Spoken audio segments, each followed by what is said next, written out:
안녕하세요. 저는 서초구에 사는 50대 중후반에 접어든 여자입니다. 제가 여기에 글을 쓰게 된 이유는 저희 딸이 어이없는 이유로 파혼을 당했기 때문인데요. 원래 결혼이라는 것은 당사자 둘이 서로 좋으면 그만 아니었나요? 아직도 집안 배경이라는 것이 중요한 세대인가요? 집안 배경 때문에 결혼 반대한다는 것은 다 옛날 말인 줄만 알았어요. 저는 나름대로 세상이 많이 변했다고 생각했었는데 변하려면 아직도 한참 멀었나 봅니다. 저희 집안은 남들이 봤을 땐 되게 평범하고 그닥 부유해 보이진 않아요. 남편과 저는 친구 따라 있는 돈 없는 돈 털어서 부동산에 투자를 하게 되었는데 그게 대박이 터져서 수많은 돈이 저희 손에 쥐어진 거예요. 그 뒤로 저희는 약간의 돈으로 주식을 하기 시작했고 정말 운이 좋았던 건지 주식으로도 꽤나 많은 돈을 벌어들일 수 있었어요. 저희 가족은 많은 돈을 가지게 되었다고 해도 초심을 잃지 말자는 생각을 항상 하고 있었어요. 남편은 돈 생겼으니 괜히 사업하겠다는 헛된 생각을 하지 않았고 다니던 직장을 꾸준히 계속 다녔어요. 저는 원래 하고 있던 프레시, 그러니까 흔히 알고 있는 야쿠르트 아줌마를 계속해왔습니다. 집도 이사가지 않고 옛날부터 살던 주택에서 지금까지 살고 있어요. 그리고 이제 사회초년생인 딸은 제가 들고 있던 건물 1층에서 카페를 하나 차렸죠. 카페에서 일하면서 매일 커피를 사가는 남자와 연애를 시작했다고 하더라고요.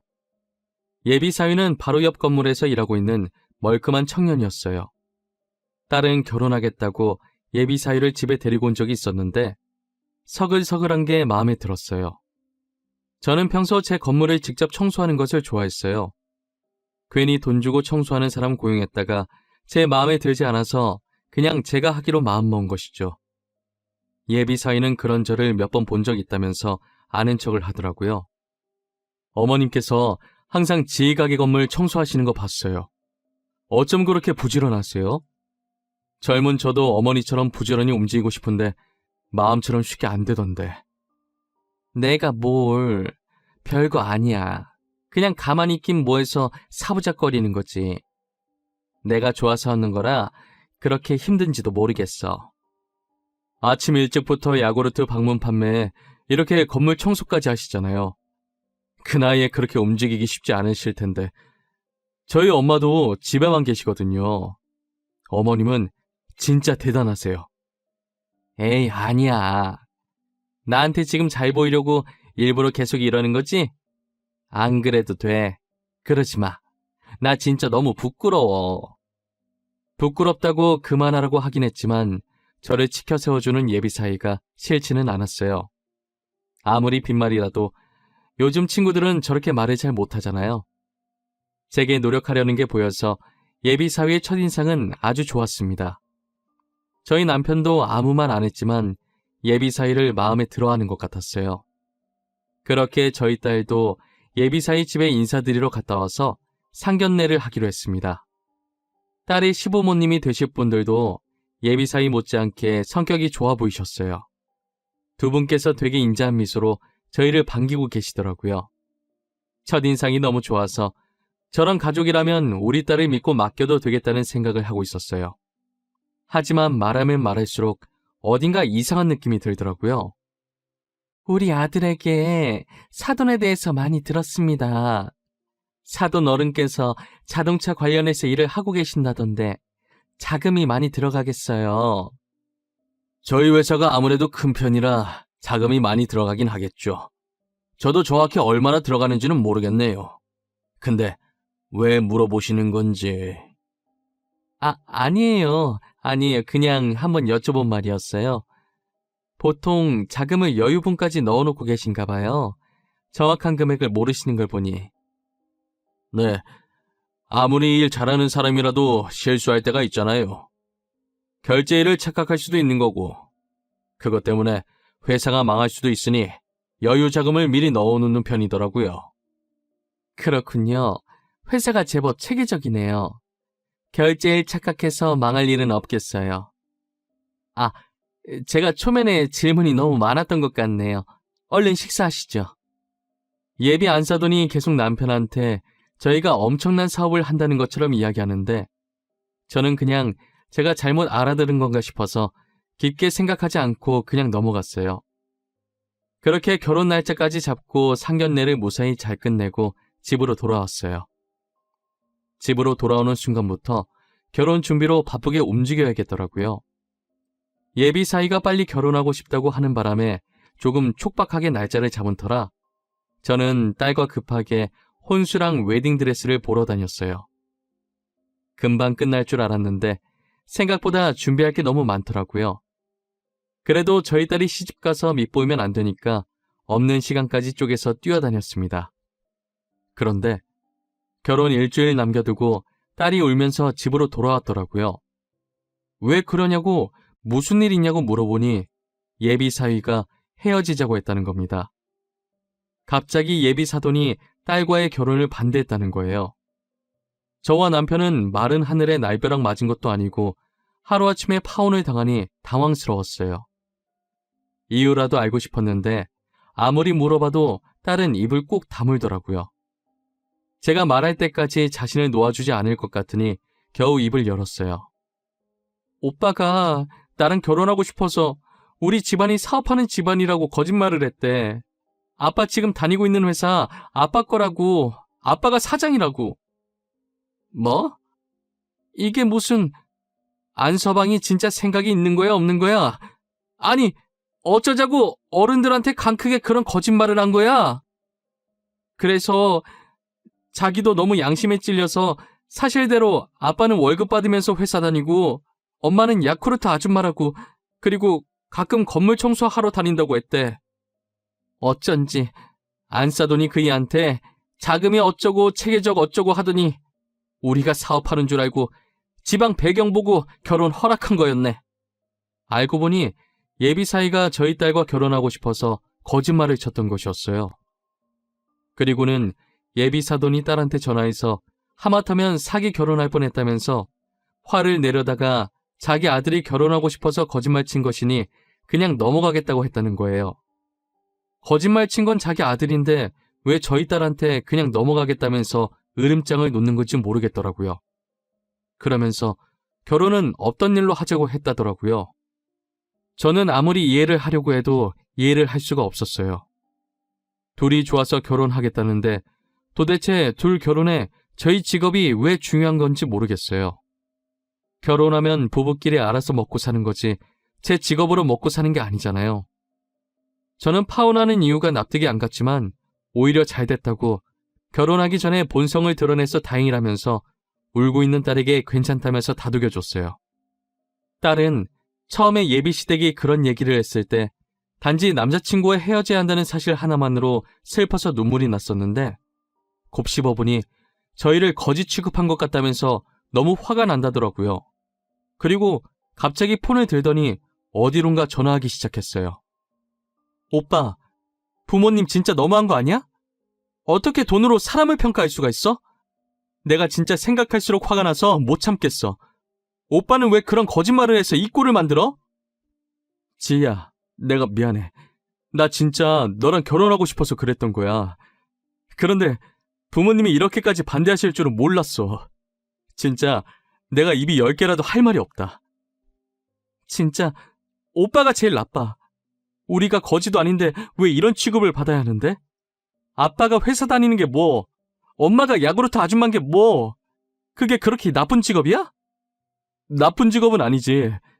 그런데 우리 엄마 입장에선 좀 그랬나 봐. 내가 엄마 대신 이렇게 사과할게. 그러니까 화 풀어, 어? 내가 다시 잘 설득해 볼게. 됐어. 설득하지 마. 나도 결혼 안 할 거야. 우리 부모님 무시하는 집안이랑 결혼 못 해. 그리고 엄마 건물, 엄마가 자기 건물 청소하겠다는데 그렇게 못마땅할 일이야? 지희야, 방금 뭐라고? 너네 엄마 건물? 너 지금 하는 카페 건물 말하는 거야? 그게 어머님 건물이야? 우리 엄마 건물이다. 어쩔래?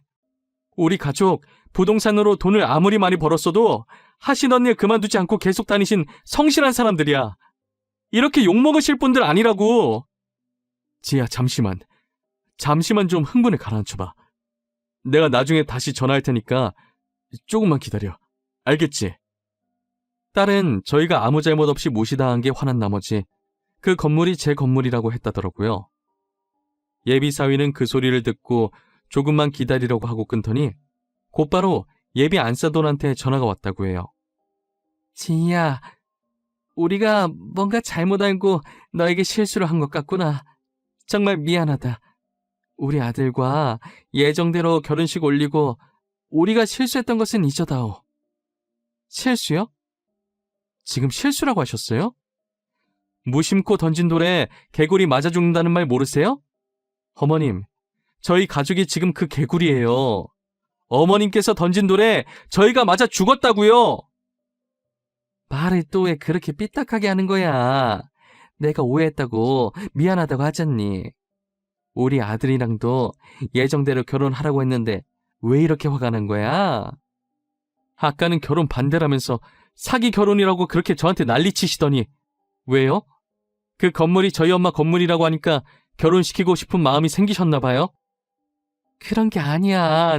내 말 좀 들어줘. 지희야, 우린 정말 오해하고 홧김에 그런 말 한 거야. 정말 별 뜻은 없었어. 우리가 제대로 알아봤어야 했는데 미안하구나. 됐어요. 마음에도 없는 사과 그만하세요. 이젠 제가 결혼할 마음이 없어요. 그럼 이만 끊겠습니다. 다시는 연락하지 마세요. 딸은 단호하게 한 치의 흔들림도 없이 결혼하지 않겠다고 딱 잘라서 말하고 끊더라고요. 예비 안사돈은 딸과 통화 이후로 과일 바구니를 들고 저희 집에 찾아와서 죄송하다고 고개를 숙이더라고요. 여기까지는 어쩐 일이세요? 딸이 이미 이야기 다 끝낸 걸로 아는데요. 저희에게 더 하실 말씀이라도 남아있는 건가요? 죄송합니다. 저희가 실례를 했네요. 이제껏 저희가 했던 말들은 잊어주세요. 저희 아이들 결혼도 얼마 남지 않았잖아요. 오해는 풀어야죠. 오해는 무슨 오해요? 일방적으로 화내셔놓고 무슨 오해요? 그리고 결혼은 이미 안 하기로 결정한 것 아니었나요? 저희 혼수랑 드레스 다 취소했는데요. 취소하셨다니요. 사돈까지 정말 왜 그러세요? 저희가 이렇게 고개 숙여 사과하잖아요. 아이들이야 아직 어려서 홧김에 파혼하겠다고 한다지만 어른인 저희는 이 일을 풀어야 하지 않겠어요? 저도 생각이 성숙하지 못한지라 전혀 풀고 싶지 않네요. 귀한 걸음하셨는데 죄송합니다. 조심히 가세요. 그리고 들고 오신 과일은 댁에 도로 가져가셔서 가족들이랑 많이 드세요. 저는 더 이상 예비 안사돈의 말을 듣지 않고 대문을 닫아버렸어요. 그 뒤로 예비 사이가 딸한테 전화하고 문자하고 난리를 치길래 딸은 니네 부모한테 그렇게 살지 말라고 전화하면서 답장을 보내고 폰 번호를 바꿔버렸어요. 예비 사유에게 또다시 연락 오면 물 한 바가지 부어버릴 거라면서 딸은 아직도 화가 단단히 났더라고요. 그런 못된 심보를 가진 예비 사돈을 보고 하늘이 놓였는지 얼마 지나지 않아 그 집안이 망해서 야반도주를 했다는 얘기가 저희 귀에 들렸어요. 저희 가족은 그 소리에 돈돈거리더니 결국 망했냐면서 쌤통이라고 생각했어요. 그렇게 그 가족에 대해 점점 잊어갈 때쯤 새로운 소식을 듣게 되었어요. 지인의 말에 의하면 무슨 돈이 있었는지 모르겠지만 조그만 떡볶이 가게를 하나 차렸다고 하더라고요. 저는 가진 게 돈밖에 없는지라 돈으로 복수를 해줘야겠다고 생각이 들었어요. 직업의 편견 가지고 돈 없는 사람 취급하면서 무시했으니 저도 똑같이 돈으로 쥐락펴락하면서 장난을 조금 해보고 싶었어요. 지인이 말한 떡볶이 가게가 있다는 건물을 제가 샀어요. 그리고 조카를 시켜서 월세를 2배로 받아와 달라고 부탁했죠. 이모, 내가 다음 달부터 월세 2배로 달라고 하니까 돈 없다는데? 나보고 건물주 만나게 해달라네? 자기가 한번 부탁해보겠다고. 이모 어떻게 할까? 그래? 나한테 부탁해보겠대? 지금도 같이 있어? 그럼 내가 지금 너한테 주소 하나 보낼 테니까 내일 거기로 오라고 말해. 방금 주소 문자로 날라왔네. 알겠어. 이쪽으로 가라고 할게. 다음에도 부탁할 거 있으면 말하고. 저는 조카의 말을 듣고 딸이 일하는 카페 주소를 적어서 보내줬어요. 그리고 다음날 여유롭게 창밖을 보면서 커피를 마시고 있는데 입구에서 살짝 경직된 채로 서 있는 예비 안사돈을 보게 되었죠. 그러더니 떨리는 손으로 문을 열고 두리번거리기 시작하더라고요. 여기가 제 딸의 카페인 걸 아니까 건물주가 어느 정도 저라는 느낌이 들었을 거예요. 아니나 다를까 저랑 눈이 마주치더니 살짝 뒷걸음질을 치더라고요. 오랜만에 다시 보게 되니 꼴이 많이 아니었어요. 예전엔 온몸에 명품을 휘감고 있더니 지금은 다 낡은 옷을 입고 있더라고요. 저는 손을 흔들며 여기라면서 월세 때문에 온 거 아니냐고 말했어요. 예비 안사돈은 어쩔 줄 모르겠다는 표정으로 쭈뼛거리며 제 앞에 앉았어요. 커피 마실 거냐고 물어보니 대답은 하지 않고 고개만 절레절레 흔들더라고요. 질질 끌 필요 없으니까 본론부터 얘기할게요. 다음 달부터 월세 2배로 올릴 생각입니다. 조카한테 들어보니까 월세 낼 돈이 없다고 하시던데 돈 없으면 나가주셔야겠어요. 사돈, 아직까지 저희한테 화가 많이 나신 건가요? 어떻게 해야 화가 풀리시겠어요? 저희 정말 반성 많이 했습니다. 지금까지 많이 뉘우치면서 살았어요. 꼴을 보니 반성 안 하곤 못 베기겠네요. 그런다고 익은 고기가 생고기로 돌아오진 않죠. 상처가 아물어도 흉터는 남아있어서 잊으려고 해도 잊을 수가 없더라고요. 저희를 용서하지 않으셔도 됩니다. 하지만 가게만큼은 건들지 말아주세요. 이 가게까지 잘못되면 저희 가족들 정말 길거리에 나앉아야 돼요. 제발요. 그러게 결국 이렇게 될 걸. 그때 왜 저희 딸한테 그리고 저희한테 상처를 주신 거예요? 저희가 뭘 그렇게 잘못했다고 어린아이에게 상처 주면서까지 매정하게 구셨냔 말입니다. 정말 잘못했어요. 저희도 그땐 부유함이 영원히 계속될 줄만 알았어요. 너무 어리석었던 거 잘 압니다. 저도 지금 후회하고 있어요. 이미 늦었어요. 저는 용서해줄 생각이 전혀 없거든요. 돈 없으면 다음 달부터 당장 가게 빼세요. 이만 가볼게요. 저는 예비 안사돈에게 모질게 얘기하고 카페를 나왔습니다. 제가 나가고 난 후는 어떻게 됐는지 몰랐었는데 예비 안사돈이 카운터로 가서 음료를 만들고 있던 딸한테 무릎을 꿇고 빌었다고 하더라고요. 딸은 본 척도 하지 않고 만들고 있던 음료를 마저 만들었다고 합니다. 쪽팔린지도 모르는지 계속 그렇게 무릎 꿇고 있길래 딸은 이제 일어나라면서 하루 종일 자기 앞에 이러고 있어봤자 자신은 제 마음을 돌릴 힘이 없다고 말했다고 하더라고요. 결국 예비 안사돈은 아무것도 해결하지 못한 채 돌아갔고 얼마 후 가게를 뺐어요. 그 뒤로는 그 집안 소식을 들을 수가 없었어요. 아무도 모르는 곳으로 자취를 감췄다고 하더라고요. 모든 잘못은 부메랑처럼 자기 자신에게 돌아온다는 말 한 번쯤은 해보신 적 있으시잖아요. 저 말처럼 어떤 잘못을 하면 자신한테는 그 잘못의 2배로 돌아오는 것 같아요. 사람은 살면서 누구나 실수를 할 수는 있습니다. 오히려 실수를 한 번도 안 해본 사람 찾는 게 더 어려울 거예요. 하지만 본인의 검은 속내를 드러내고 남에게 상처 준 후 나중에 그것을 실수라고 포장하지 마세요.